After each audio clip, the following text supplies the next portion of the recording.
Hey there, welcome back to the Count to 10 podcast. My name is Simon Sanborn. I'm a behavior-focused teacher, and I started this podcast to see if I can help with understanding behaviors better and then in turn understanding communication between each other better. My goal was just to kind of see if I could help smooth some lines and some ideas about how we can better understand each other, because communication is the only way we have really transferring information. And if we can do it the right way and understand what we're saying and how other people are responding, maybe that can help us out, especially like in politics and things like that these days. But my main thing for today is this is it for our school year. We're all finished. Today was our last day with kids. We're, as teachers, packing up and cleaning up and getting our rooms ready for next year. And that's what teachers do. We're always prepping for the next year. We're always trying to make things set up and ready to go so that we can be successful right from the get-go. And we have lots of time. Don't get me wrong. We have lots of time ahead of that. But and I'll be in my classroom off and on during the summer to make sure things are going well and look good for the first day. But the main idea I wanted to share with today was I was doing a meditation this morning with Sam Harris's Waking Up app. And the beginning of it said, you can always begin again. And that's one of my favorite things that he says is that, when you're in meditation, especially, and thoughts start kind of rolling through your head, and which is okay, it's what's supposed to be happening. The minute you find yourself lost in a thought, you catch yourself and you let that thought kind of dissolve and you begin your breathing or focusing on something again and get back into that moment. And again, it's a practice so that I can do that during the day, whether I'm working with a student, whether I'm working with a teacher, whether I'm working with my spouse, my kids at home, all those situations, it allows me to have that pause, and it's been hugely beneficial. So today, he started out by saying, think of all your triumphs, think of all your successes, think of all your failures, think of all the things that didn't go the way you wanted them to, and he said, and all that stuff is past. It's all behind us, and we can begin again right now and be just about anything that we want to be and do just about anything we want to do inside the constraints of reality of having a job and a family and providing for them and things like that. So I think that's why we appreciate people who are free spirits, because we know that there's lots of constraints, and somehow these people are, have the mindsets or the thoughts about, I'm going to do what makes me happy. I'm going to do what, brings me joy and brings the people around me joy. And so I, make iron sculptures. I don't know what you would do, but there's lots of wonderful artists out there. So I really thought that was great. And I thought it was good for teachers to hear that, is that this is a pretty tough year. I was expecting it to be a little bit easier due to it being past the COVID. This year we don't have lockdowns, obviously, but we had, hybrid learning last year. We did have some home learning last year. We started this year off with masks, and that slowly, that was fading, thank goodness. As a behavior teacher, it's hard to get across understanding body language and things like that when your face is covered up. But, it was a tougher year than I thought it was going to be. And I thought we were kind of we're past COVID, so it's going to be kind of, not a coast, it never is, but a little bit easier. And this year seemed a little bit harder. So I think it was partially that we're all kind of getting back into the mode of things and having to make another adjustment and another, transition. It was a huge transition to go to hybrid learning or go to online learning. It was extremely stressful. A lot of parents saw what teachers do every day and how they're trying to help their students learn via the internet, which is, let's say it's a difficult task. It's difficult enough when you have students in a classroom and you're trying to produce lessons and work through curriculum and give them the knowledge that they need to move on to the next level or the next grade. To not have them with you and not have them physically around you, and you be able to build those relationships, be able to make those connections. You have to be around people. I have to be able to put my hand on a student's shoulder and look them in the eye and say, hey, I really appreciate how hard you're working. I know this is really tough. Fractions stink, but I can tell that you're really trying, and I appreciate the effort you're giving. That goes much longer than me, a lot longer along the way than me talking to them via the internet like this, saying, hey, good job. I can tell you're trying. Keep it up. And so it's nice, but there's just that human connection that's not there. So it's just difficult. And I'm not complaining. We're all rolling with this as best we can. And in my profession, it was a tough one because, as I mentioned in our last podcast, we as teachers, I don't think often recognize that there's a weight on our shoulders that we take on, consciously or unconsciously, of the lives that are dependent on us. And I'm not trying to be too over the top and saying lives like, we're saving lives. It's not true. But lives in the sense of we have your children under this roof, and we're doing our absolute best to make sure that they have everything that they need to move on in this world. And we want every single child to be safe, and we want every single child to be cared for and considered and taught and successful. That's all we're here for. I tell my students all the time, do you know what my job is here? And they're like, you're a teacher. And I go, yes, my job here is your success. There's no other reason for me to be here. I don't need a job in this building unless I am focused on your success, and that's all I care about. And if that's our primary focus, then we're in pretty good shape. So going back to what I said initially with the Sam Harris podcast, next year we can begin again. I've already begun again. I've been really focusing on that, saying I'm going into summer, right? Tomorrow is our last work day to get kind of things cleaned up and taken care of and get set for the summer. And like I said, we'll be back in here. I don't walk out of this room and then don't ever come back until the beginning of school. I walk out of this room and I give myself, 2 or 3 weeks break, and then I come back in and work on some things, spend time, get out of here, spend time with my family, kind of go back and forth. But I'll give myself some pause from being in this classroom.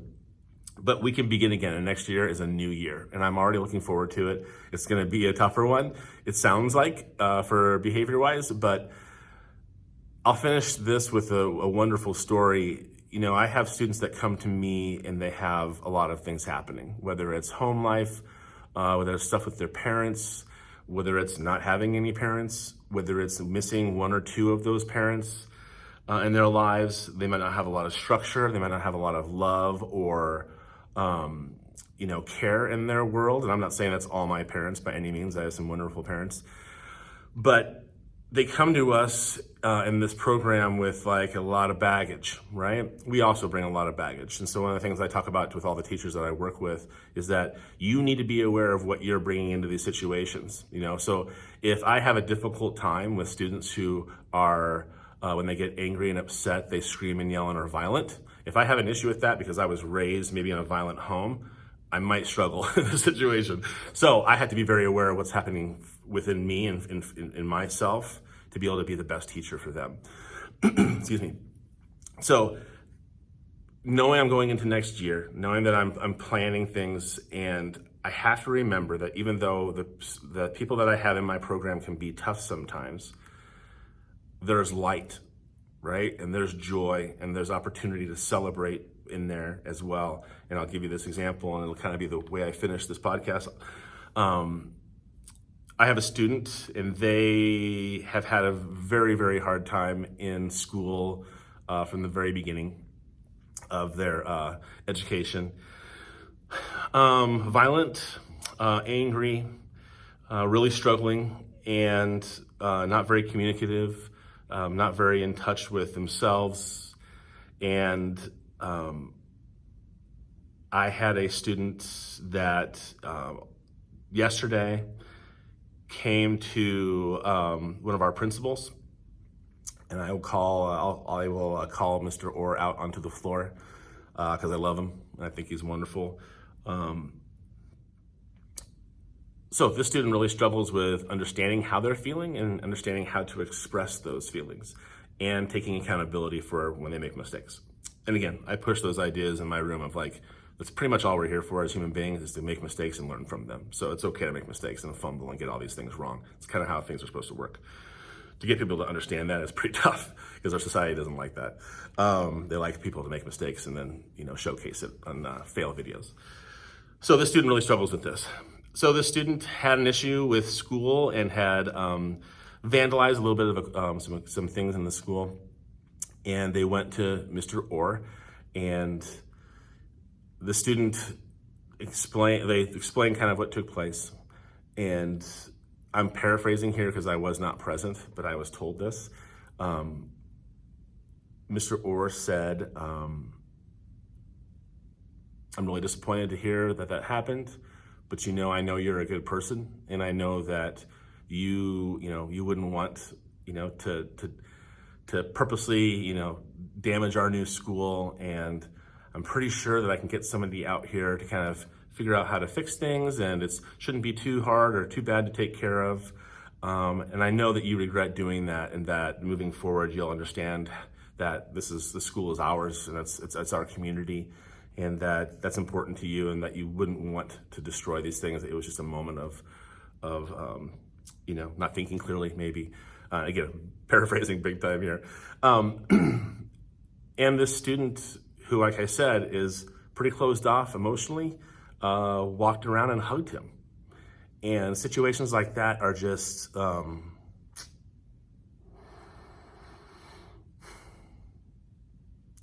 they don't happen a lot. Let's just put it that way. Those like moments of understanding. And you don't find very many individuals that take those moments to step back, and instead of what I probably would have done, which is get very upset and very angry, to step back and give them grace and be thoughtful. And it has such an impact on people. So moving forward, I'm trying to shift the way we do things in this program and in this classroom to have that kind of grace all the time and that kind of understanding. Excuse me. So I just really appreciated that a lot, and it went a long way, because on the last day of school today, this kid, like I said, who does not emotionally interact with people and emotionally have connections with people, and he walked around and hugged everybody. So it was a big deal. And if we don't embrace those moments, then, what are we doing? What are we doing here if we're not taking those opportunities? So, if you can't tell, I'm a crier. So that's just the way things go. Sorry. So I appreciate Mr. Orr for that. I appreciate the student very much, and we're wishing him all the best as he moves on to the next part of his education. And, if we as human beings can continue to try to find those moments, so, if it's our own kids or our spouses or our coworkers, or it's the lady in the grocery store, or it's the guy who cuts us off, if we're not able to give that grace to, the people who have the hardest time with things, then it's, I'm just not sure, how we're supposed to be with each other. So being thoughtful and understanding just goes a long, long way. And people often say to me that you probably won't see the fruits of your labor with students like I work with. And I think that's probably mostly true. But in situations like this, we saw the fruits of our labor in that moment. We saw the fruits of our labor in the connections that they made in that moment. We saw the fruits of our labor in the connections that Mr. Orr had with that student. The associate who listened and observed had an impact on them. It's just, those things just ripple out. And I just feel very appreciative of where I work and who I work with, and think that being an educator and a teacher is a wonderful thing. And I feel very lucky to be where I'm at and what I'm doing. And I'll end with that. We're heading into summer break. I'm going to keep doing these podcasts as I obviously keep reading and listening to podcasts and listening to articles, and I'm always trying to get better. And I'm just very grateful to be in this world right now. And that's what I usually do in the morning when I'm thinking of my gratefulness for things and people and opportunities. My number one thing is I'm grateful for being here right now. This is where I'm supposed to be, and it gets me excited. So I hope you have a wonderful, wonderful summer, and the opportunities are there for lots of growth. So take some chances, take some opportunities, get outside, get out and get your feet in the dirt and on the grass and get out on a trail somewhere and listen to the trees and listen to the birds. I know that all sounds woo-woo, weird stuff, but it's all data driven, now that we know that being outside and being in nature has a deep impact on you as a human being. Get out there and do those things. So thank you for your time. Thank you for the attention that you've given to this podcast. Thank you for your emails. Thanks for your comments. And lastly, I want to say thank you to Dwayne Orr, who's our principal, and Dan Ludwig, who is our principal. They do a tremendous job, and I appreciate them very much. And I appreciate the teachers I work with, teachers that are willing to take my students into their classrooms and work with them and give that extra effort to make sure that they're getting everything that they need. We cannot thank you enough. It's incredible to work with people who are so willing to be available to myself and my associates and my students. And lastly, I want to say thank you to my associates. I want to say thank you to my associates. They're salt of the earth people who are loving and caring and are always trying to make sure that they're doing the best job they can, because again, they know that student success is what they're here for, and they take that seriously. So I really appreciate them. And lastly, I just appreciate my students. They come to school every day, and they often are disgruntled and upset, and life is not going the way they think it should, and they struggle with their interactions with others, and they struggle with regulating their emotions, and they still show up, and they still try, and they listen to us, and they listen to me, and they do the best that they can in that moment, and we try to meet them there. That's our goal, meet them there and see if we can make a little bit of growth in those moments. So thank you so much. Have a wonderful summer. Take care of yourselves and take care of each other.